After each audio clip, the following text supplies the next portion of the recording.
Hey everybody, so it's Pastor Steve and me, Sean, and we are talking about his recent sermon. So Steve, you really went a lot easier on us this week compared to last week, but it was good stuff.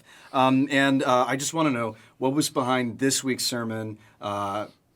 Just give us a little peek behind the curtain. Okay, so I'd love to. So I'm going to answer it in a different way this week. So usually we talk about something that was behind the content in a given sermon.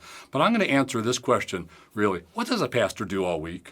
Like, we get asked that periodically. Somebody will come up and they're honest. They just don't know. And they actually seem to have it in their mind that maybe we play golf all week. And I know you have to talk on Sundays, but what do you do? So I just thought I'd help people who really wonder, what does a pastor do, have more of an idea of what a pastor does. So to start with, obviously there is the sermon, so there's sermon prep. Probably a lot more sermon prep than you might imagine. And there's a lot of time where you're always just studying a lot of things because some of that's going to fill the well and filter into a sermon at some point. So you're never prepping just for the sermon you're doing now. You're always learning other stuff. But it's not just sermon. Sermon is a small part of my week. There are a whole lot of meetings with people who want to meet. And I love to have meetings with people who want to meet. It's a great time. And then there are meetings with staff members. And then there's a staff meeting. And those take time for me to prepare for. There's every other week there's an elders meeting. Those take a lot of time for me to prepare for because I don't want to waste the guys' time. I want it to be a profitable, useful meeting. All of us are putting our attention on things we need to.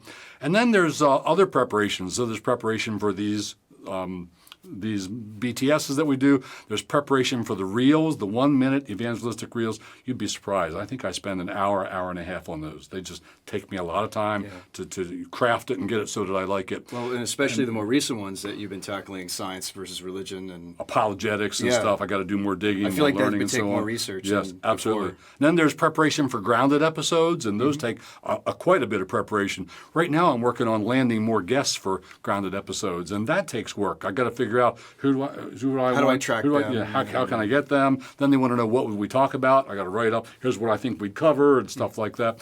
Right now I'm reading, yesterday I read about 60-some pages in a 350-page book that I need to read for a grounded we're doing in September. We have a guest on. Oh, okay, you're reading their book. So I'm reading her book. I got to read her book and be able to interact and plan the thing. So a lot of planning for that.